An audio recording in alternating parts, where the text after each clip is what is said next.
Le film commence par une femme marchant dans une rue déserte au milieu de la nuit. La femme était suivie par un homme portant un sweat à capuche et un masque facial. Elle est kidnappée par l'inconnu et emmenée dans une pièce vide. Un aveugle qui passait dans la rue a entendu le vacarme lors de l'attaque. Mais il a continué. Le lendemain, une femme a été retrouvée morte, les mains liées, dans une pièce. Au milieu de la neige qui tombait, la police s'est immédiatement rendue sur les lieux du crime pour examiner les corps des victimes, dont Deok Go. Là, il a vu une croix rouge sur le mur laissé par le tueur. Ailleurs, un homme aveugle du nom de Yeon-woo faisait la rue dans un centre commercial, quand soudain un homme du nom de Chung-so s'est approché de lui. Chung-so rend souvent visite à Yeon-woo lorsqu'il y chante. Mais cette fois, Chung-so lui dit qu'il vient de tuer quelqu'un. Il a même raconté en détail comment il a tué la personne. En entendant cela, Yeon-woo a eu un peu peur. Il a dit que Chung-so avait menti. Chung-so rit et dit enfin la vérité qu'il écrit actuellement un nouveau roman sur le meurtre. Après le départ de Chung-so, des lycéens fans de Yeon-woo sont venus lui offrir de nombreux cadeaux. Quelques instants plus tard, une lycéenne fatiguée nommée Mirim entre dans un centre commercial, où elle voit que ses camarades de classe envahissent Yeon-woo. Elle a attendu que ses amis partent, puis s'est approchée de Yeon-woo. Elle a l'air ennuyée que Yeon-woo reçoive beaucoup de cadeaux. Après cela, Mirim, qui visite assez souvent Yeon-woo, raconte la découverte d'une femme qui a été tuée la nuit dernière. Mirim se souvient que la victime du meurtre est venue une fois ivre à Yeon-woo et lui a dit qu'elle allait bientôt se marier.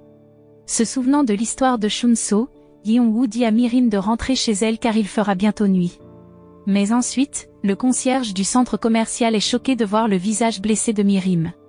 Quand il demande ce qui s'est passé, Mirim dit simplement qu'il est tombé. Mirim retourne alors dans la maison où elle vit avec son père, un ivrogne violent. Voyant Mirim rentrer chez elle, son père lui ordonna immédiatement de lui apporter de l'alcool. Puis, de colère, il lui lança la bouteille et la frappa violemment. Mirim n'ose pas se défendre et reste silencieuse lorsqu'elle est touchée.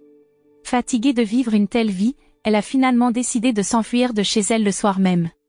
Au même moment, Yeon-woo a entendu une foule sur le chemin du retour.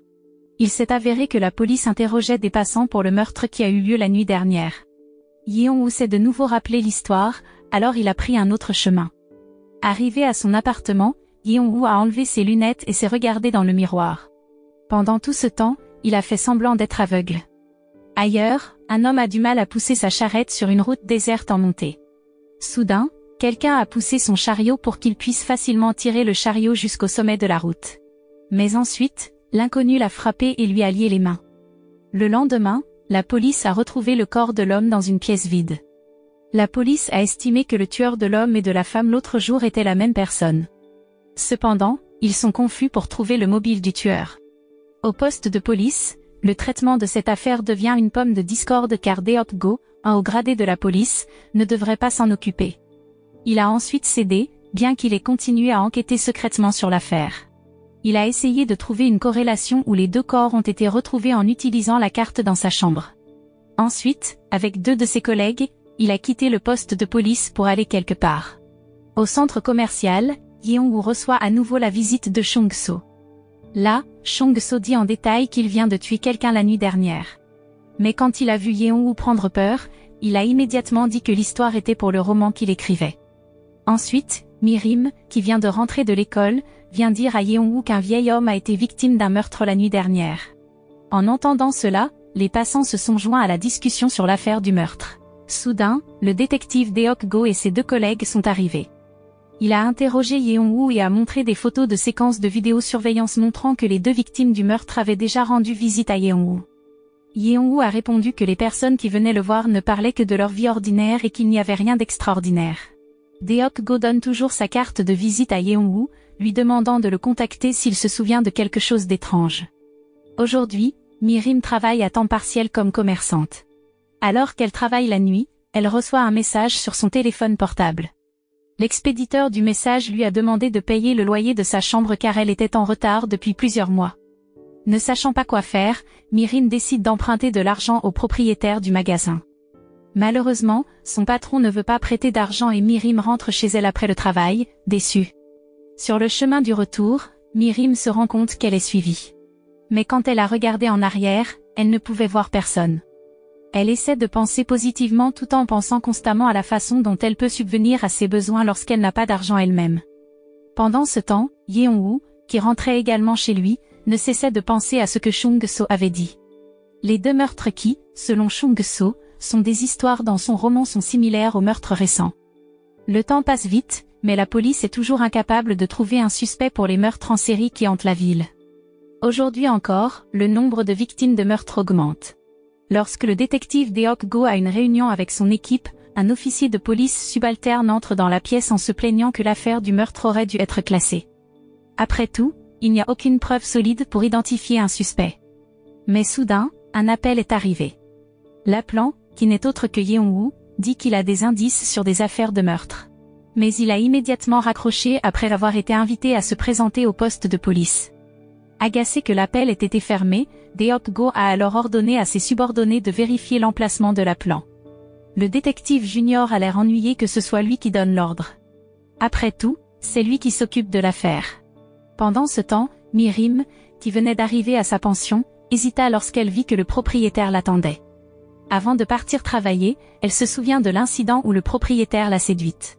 Il permet à Mi-rim de ne pas payer le loyer tant qu'elle veut coucher avec lui. Parce qu'elle a toujours peur du propriétaire, Mi-rim préfère sortir plutôt que d'entrer dans sa chambre. En chemin, elle a vu Yeon-woo marcher seul. Mi-rim suit par derrière, mais Yeon-woo se rend compte qu'il a été suivi. Arrivé devant l'appartement de Yeon-woo, Mi-rim bloque la porte de la chambre et le supplie d'y passer la nuit. Après que les voisins soient venus et aient vu l'agitation entre eux, Yeon-woo n'a pas pu s'empêcher d'accepter que Mi-rim reste. Yeon-woo a dû faire semblant d'être aveugle dans son propre appartement cette nuit-là. D'autre part, Mi-rim exprime son amour pour Yeon-woo. Elle aime sa personnalité et la façon dont il est toujours prêt à écouter les histoires des gens tout en se prélassant dans le centre commercial. Lorsque Mi-rim était sur le point de serrer Yeon-woo dans ses bras, le doigt de Yeon-woo s'est accroché à son bracelet. Elle lui dit que le bracelet était un cadeau de sa mère.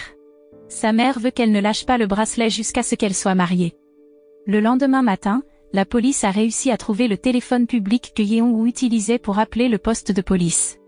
Ils ont vu CCTV installé dans la rue, et ils l'ont utilisé pour suivre qui est entré dans le stand la nuit dernière. La scène se déplace ensuite dans une pièce, où divers couteaux sont alignés sur une table. Au mur de la pièce étaient accrochées des photos des victimes du meurtre et de la cible du prochain meurtre. De la rangée de photos, il y a une photo de Mi-rim battue par son père. Pendant ce temps, Deok-go retourne à Yeon-woo au centre commercial. Il a dit à Yeon-woo qu'il savait déjà que Yeon-woo l'avait appelé la nuit dernière. Yeon-woo a essayé de le nier, mais ses efforts ont été vains. Ensuite, Deok-go a demandé à Yeon-woo de montrer son identité de handicap.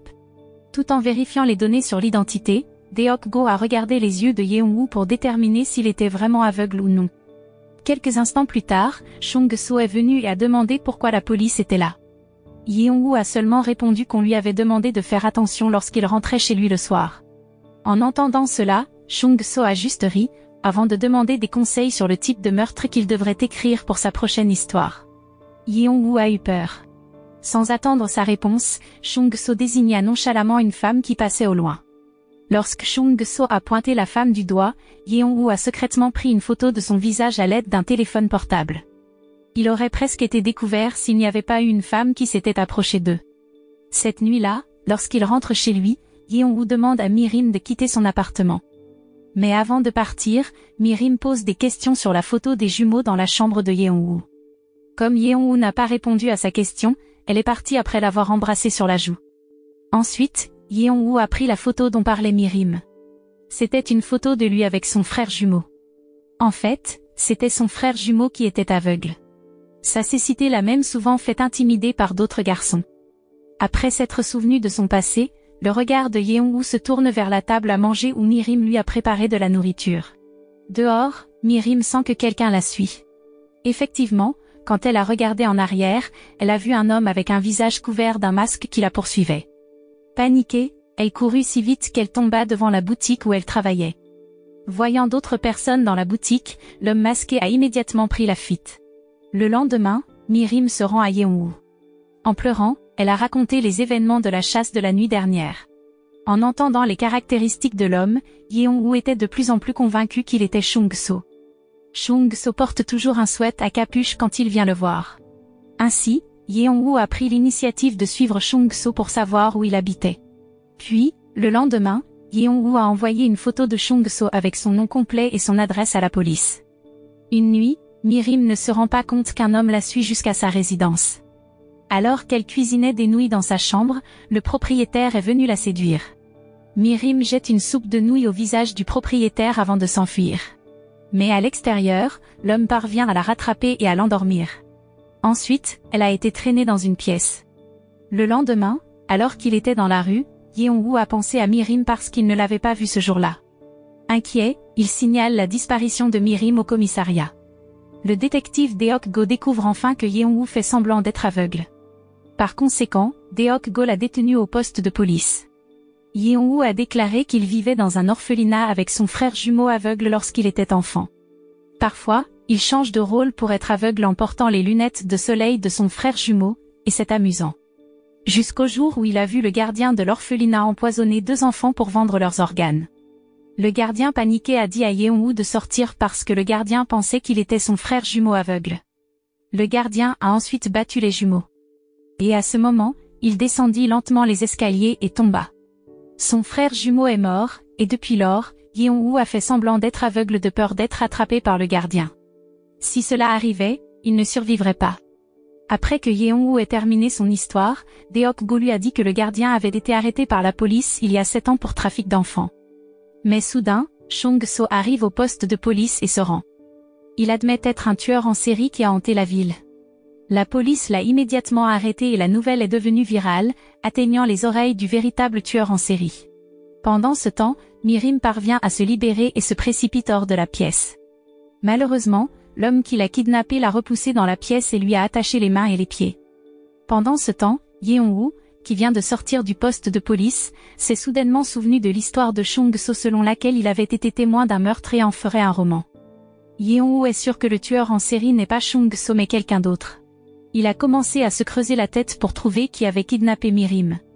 Il voit le téléphone portable de Mi-rim dans un chariot poussé par un concierge à l'endroit où il chante. Il a ensuite suivi l'homme et est monté dans sa camionnette. Il fut très surpris d'y trouver un cadavre. Mais il était trop tard pour qu'il s'échappe. L'homme s'était dirigé vers sa voiture. Par conséquent, il s'est caché derrière sa camionnette et l'a accompagné. Alors que l'homme arrêtait le camion et sortait, Yeong-woo s'est faufilé dans une maison. Il voit Mi-rim allongée sur le sol, ligotée et sa bouche recouverte de rubans adhésifs derrière la porte. Mi-rim a ensuite vu Yeong-woo. Elle secoua la tête pour signaler à Yeong-woo de ne pas entrer. Soudain, l'homme a frappé Yeong-woo avec un bâton. Ils se battent alors férocement, faisant jeter Mi-rim du dernier étage. Heureusement, elle a réussi à s'accrocher à une chaîne, qui a ensuite étranglé l'homme par le cou. Plus Mi-rim tire sur la chaîne, plus l'homme suffoque jusqu'à ce qu'il finisse par s'essouffler. Après cela, Yeong-woo a tiré la chaîne pour sauver Mi-rim. À la fin du film, les policiers arrivent chez l'homme tandis que Mi-rim et Yeong-woo quittent la scène du crime en se tenant par la main. Le message de ce film est toujours d'être vigilant où que vous soyez, surtout si vous êtes seul dans une rue déserte. Rappelez-vous, les mauvaises personnes, agissez quand elles trouvent une opportunité.